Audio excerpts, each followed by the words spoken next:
जैसे जैसे 2024 लोकसभा चुनाव नजदीक आता जा रहा है, वैसे ही राजनीतिक गलियारों में और राजनीतिक पार्टियों में हलचल तेज होती हुई नजर आ रही है।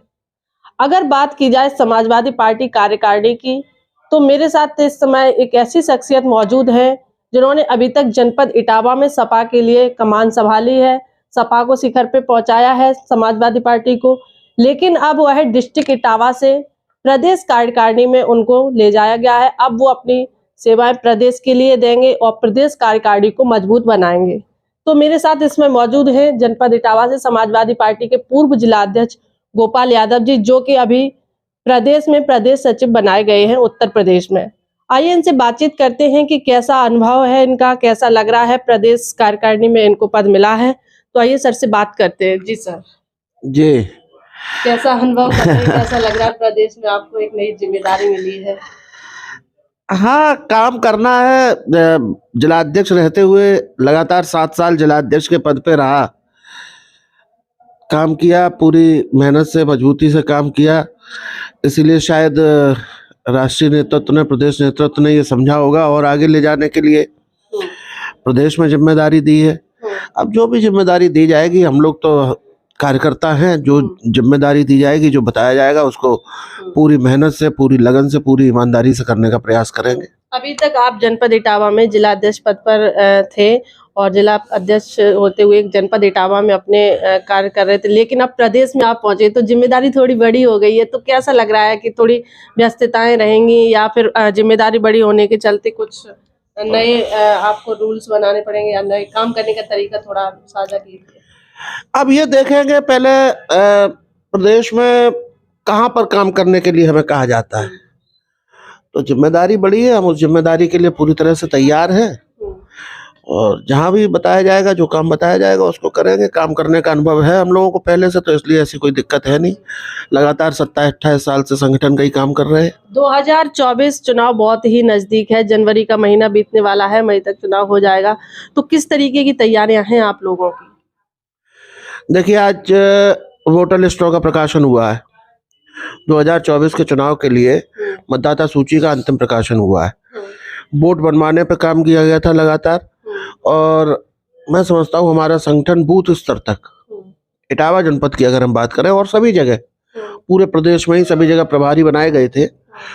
बूथ स्तर तक हमारा संगठन तैयार है और लोग अपना काम कर रहे हैं सभी जगह। सर, जैसा कि 2019 और 14 का चुनाव जो रहा है पिछले कार्यकाल में, तो 80 लोकसभा सीट है। मुलायम सिंह जी के जमाने में 80 लोकसभा सीट में बहुत अच्छा रिजल्ट आ जाता था, काफी सीटें हम लोग जीत के आ जाते थे, 40 प्लस 38 प्लस। लेकिन ये 2 चुनावों में रिजल्ट उतना अच्छा नहीं आ पाया। तो इस बार क्या नया करेंगे आपके 24 के चुनाव में रिजल्ट अच्छा आ सके, सीटें अच्छी आ सके? 14 का चुनाव रहा हो या 19 का चुनाव रहा हो, इस चुनाव, उन दोनों चुनावों में भारतीय जनता पार्टी ने अपने संसाधनों के बल पे, और आप उसको अन्यथा ना लें, मीडिया के भी दम पर, चुनाव को मुद्दों पे नहीं जाने दिया, जनता को बहका दिया। चाहे 14 का चुनाव रहा हो, चाहे 19 का। 19 का आप जानते हो, पुलवामा के नाम पे चुनाव लड़ा गया, आज तक उस घटना की जांच नहीं हुई। तो ये सारी चीजें जनता के सामने आकर झूठ कब तक चलेगा? और हम लोग मुद्दों की बात कर रहे हैं। हम बात कर रहे हैं बेरोजगारी की। एनसीआरबी का आंकड़ा आया, बेरोजगारी 45% पर पहुंच गई। यानी इस देश का हर दूसरा तीसरा नौजवान बेरोजगार है। ये बहुत भयावह आंकड़े हैं अपने आप में। जिस देश में बेरोजगारी इतनी चरम पे हो, जिस देश का नौजवान परेशान हो, वो देश क्या करेगा, तरक्की क्या करेगा? हम बात करेंगे महंगाई की। इन्होंने कहा था गैस सिलेंडर सस्ता हो जाएगा, इन्होंने कहा था पेट्रोल डीजल सस्ता होगा। दाम 4-4 गुने बढ़ गए, पेट्रोल के, डीजल के, गैस सिलेंडर के। किसानों की आय दोगुनी करने का कहा था, किसानों की आय दोगुनी तो नहीं हुई, आधी रह गई, लागत जरूर दोगुनी हो गई। यूरिया की बोरी पहले 50 किलो की आती थी, पहले 45 किलो की करी, 5 किलो कम किया और 5 किलो कम कर लिए, 40 किलो की बोरी आने लगी। लगातार कह रहे हैं कि हम तो गरीबों और जो जरूरतमंद लोग हैं उनको लगातार फ्री राशन दे रहे हैं, सिलेंडर भी दे रहे हैं कम दामों में लगातार। देखिए, सिलेंडर तो नहीं दे रहे, एक छलावा है। जब कभी इवेंट कर लेते हैं और उसको सिलेंडर देने में जितना पैसा खर्च करते होंगे उससे कहीं ज्यादा प्रचार में करते हैं। लेकिन जो राशन की बात आपने कही, जो उनका कहना है जो कि हम 80 करोड़ लोगों को राशन दे रहे हैं, मैं समझता हूँ ये देश के लिए इससे ज़्यादा दुर्भाग्यपूर्ण स्थिति नहीं हो सकती। आखिर फ्री का राशन कौन लेता है? फ्री का राशन लेता है वो व्यक्ति जिसके घर में खाने के लिए ना हो। अगर 80 करोड़ लोगों के पास खाने का इंतजाम नहीं है और वो सरकार के दिए हुए राशन पे निर्भर है, तो मैं समझता हूँ ये बहुत दुर्भाग्यपूर्ण स्थिति है। सरकार का काम होना चाहिए कि ऐसी नीतियां बनाए कि लोगों को रोजगार मिले, किसी एक भी व्यक्ति को आपको फ्री का राशन देने की जरूरत ना पड़े। नीतियां ऐसी होनी चाहिए सरकार की, लेकिन रोजगार है नहीं। सरकारी नौकरियां खत्म हो गई, सारी नौकरियां आउटसोर्सिंग पे।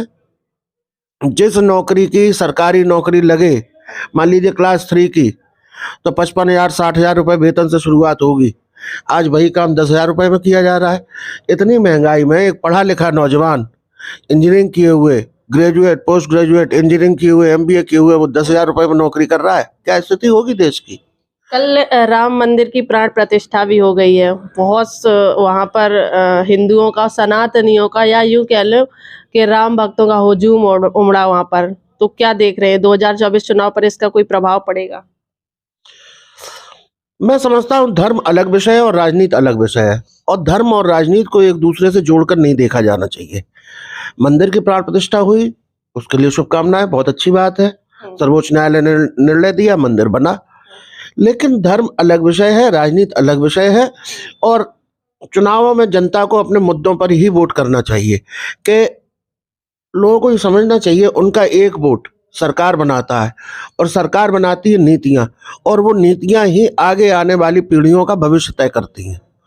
इसलिए वोट का निर्णय सबको बहुत समझदारी से करना चाहिए। ऐसे लोगों को वोट दें जो देश में, प्रदेश में महंगाई को कम करें, बेरोजगारी को खत्म करें, रोजगार को बढ़ावा दें, किसानों की आय बढ़ाएं, व्यापारियों की संपन्नता के लिए काम करें, देश में कानून व्यवस्था की स्थिति ठीक रहे, इस दिशा में काम करें। तब तो वो सरकार का काम है। इंफ्रास्ट्रक्चर बनाने पर काम करें। केवल लेकिन वो तो लगातार ये कह रहे हैं कि राम मंदिर वहां बनने से वहां के स्थानीय लोगों को, आसपास के लोगों को रोजगार मिलेगा, क्योंकि वहां पे हर तरीके के आप वहां शॉप भी खोल सकते हैं और हर तरीके से रोजगार के साधन बनाए हैं, ऐसा कहना है उन लोगों का। सीएम योगी मैं कुछ लोगों को जानता हूं वहां पर, और जो वीडियोज आ रहे हैं, जो कॉरिडोर बना है, अयोध्या के स्थानीय लोग तो उसमें है ही नहीं, वो लोग तो हटा ही दिए गए। सारे गुजराती लोग वहां पर पहुंच गए, उन्हीं के व्यापार चल रहे हैं। ठेले वाले, रेहड़ी वाले तो आसपास कहीं नहीं है, किलोमीटरों में। जो छोट, अगर आप, ऐसा बताया है लोगों ने, अभी हम तो नहीं गए, लेकिन जो लोग गए हैं उन्होंने बताया कि अगर आप 10 20 50 रुपए में कुछ खाना चाहेंगे, नाश्ता करना चाहेंगे, तो वो व्यवस्था उपलब्ध नहीं है वहाँ। आपको रेस्टोरेंट में ही जाना पड़ेगा। छोटे ढाबे, ठेले वाले, रेहड़ी वाले वहाँ है नहीं, सब गायब हो गए। कोई प्रभाव तो जरूर पड़ने वाला है 2024 में राम मंदिर से, उस पर आप बताइए थोड़ा सा। राम मंदिर का प्रभाव ये पड़ेगा कि भगवान श्री राम जो उनके नाम पर राजनीति करते हैं, ऐसे लोगों को खत्म करेंगे, और संविधान की रक्षा के लिए राम जी भी चूंकि समाजवादी थे, राम जी सबको समान दृष्टि से देखते थे, जो हमारा समाजवाद का सिद्धांत कहता है वही रामचंद्र जी भी कहते थे। रामचंद्र जी, इस देश में राम मंदिर के बनने से इस देश में समाजवाद आएगा। अखिलेश यादव जी ने अभी कहा है कि हम भगवान राम में भी कृष्ण की छवि देखते हैं और कृष्ण में भी श्री राम की देखते हैं।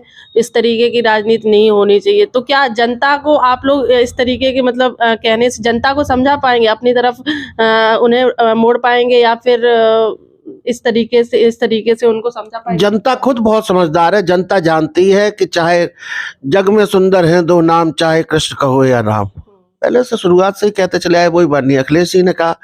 और चाहे रामचंद्र जी हो, चाहे श्री कृष्ण भगवान है, तो विष्णु भगवान का ही अवतार, विष्णु भगवान का ही अवतार तो है। तो जनता बिल्कुल सारी चीजें समझती है। जनता जानती है कि कहाँ पे हमें पूजा करनी, कहाँ अर्चना करनी, कहाँ क्या करना है, और जनता सारी चीजें देखकर वोट करेगी। जैसा कि इटावा में भी एक केदारेश्वर महादेव का मंदिर बन रहा है, उसकी अभी जल्द ही प्राण प्रतिष्ठा होनी है। तो भारतीय जनता पार्टी अब आरोप लगाने लगी है कि आप लोग भी धर्म की राजनीति करने लगे हैं। तो इस पर क्या कहेंगे आप? सैफई आप गई होगी, कई बार गई होंगी। सैफई में जहाँ मेला लगता था, वहाँ हनुमान जी की कितनी विशाल मूर्ति कब से स्थापित है। वहाँ हम लोग कभी भी कोई काम शुरू करते हैं, शुरू करने से पहले हनुमान जी की मूर्ति के सामने वहाँ पूजा अनुष्ठान होता है। ये बात अलग है कि हम लोग उसका प्रचार नहीं करते। हमसे बड़े धर्मावलंबी थोड़े हो सकते हैं। हमारी पत्नी सुबह 4 बजे जगती है, पूजा पाठ करती है नहा धो के, और जो संभव हो सकती है, जितनी हमारी सामर्थ्य हम मदद करते हैं लोगों की। ये भी एक तरह की पूजा है, लेकिन उसका प्रचार करें गाएं वो नहीं करते हम लोग। अच्छा सर, कहते ये हैं कि दिल्ली का रास्ता उत्तर प्रदेश से होते हुए गुजरता है। उत्तर प्रदेश में 80 लोकसभा सीटें हैं, तो क्या लग रहा है किन किन मुद्दों पर आप लोग चुनाव लड़ेंगे? जो कि दिल्ली के रास्ता यहाँ से ही होके गुजरता है, तो कितनी सीट लेके आने वाले हैं और किन मुद्दों पर चुनाव लड़ने वाले हैं आप? हम लोग सभी 80 सीटों पर बहुत मजबूती से चुनाव लड़ेंगे, और मुद्दा हमने आपसे कहा, मुद्दा होगा बेरोजगारी का। प्रधानमंत्री ने जब 2014 की जब आप बात करती है, उस समय यह कहा था कि हम हर साल 2 करोड़ रोजगार देंगे। अगर हर साल 2 करोड़ रोजगार दिए होते तो इन 10 सालों में 20 करोड़ लोगों को रोजगार दे दिया होता, तो कोई बेरोजगार बचता ही नहीं देश में। क्या स्थिति है आज? कहा था किसानों की आय दोगुनी करेंगे, क्या स्थिति है किसानों की? देख लो जाके, सड़कों पर और खेतों में गाय और सांड घुसे हुए बर्बाद कर दे रहे लोगों को। नौजवानों को रोजगार नहीं है, सरकारी नौकरियां नहीं है, आरक्षण खत्म कर दिया। हम लोग जाएंगे इसके खिलाफ। आरक्षण होगा कहाँ से? सरकारी नौकरी नहीं, सारी नौकरियां आउटसोर्सिंग से हो गई। 60,000 रुपये वेतन जिसमें मिलना चाहिए वो 10,000 रुपये में हो रहा है, उसमें भी आरक्षण नहीं है। हम बात व्यापारियों की भी करेंगे। व्यापारी भी इस समय बहुत कष्ट में है। पहले नोटबंदी आई, फिर जीएसटी आया, फिर लॉकडाउन हुआ, और फिर अब ये ऑनलाइन मार्केटिंग से व्यापारी भी हर तरह से करा रहा है। तो मैं समझता हूँ सरकार से कोई ऐसा वर्ग नहीं है जो संतुष्ट हो, सिवाय कुछ चंद पूंजीपतियों के अलावा। एक बड़ा जनमानस इनके खिलाफ है। 80 सीटों में कितनी सीट लाने की उम्मीद है समाजवादी पार्टी? देखिए, हम कोई जोशी तो नहीं है, लेकिन हमने आपसे कहा कि हम लोग सभी सीटों पर बहुत मजबूती से चुनाव लड़ेंगे, और सभी सीटें जीतने के लिए लड़ेंगे। किसी भी एक भी सीट पर ये सोचकर नहीं लड़ेंगे कि इस पर हम कमजोर हैं। हम कमजोर हैं भी नहीं कहीं। सारी सीटों पर बहुत अच्छी लड़ाई होगी, और जनता के आशीर्वाद से बहुत बड़ी जीत मिलेगी। हमसे कई विभिन्न पहलुओं पर चर्चा की है और बताया है कि पूरी 80 सीटों पर हम बहुत ही मजबूती से और बेरोजगारी, महंगाई और आरक्षण जैसे कई मुद्दों पर चर्चा करेंगे। भारतवाणी के लिए इटावा से वंदना यादव की रिपोर्ट।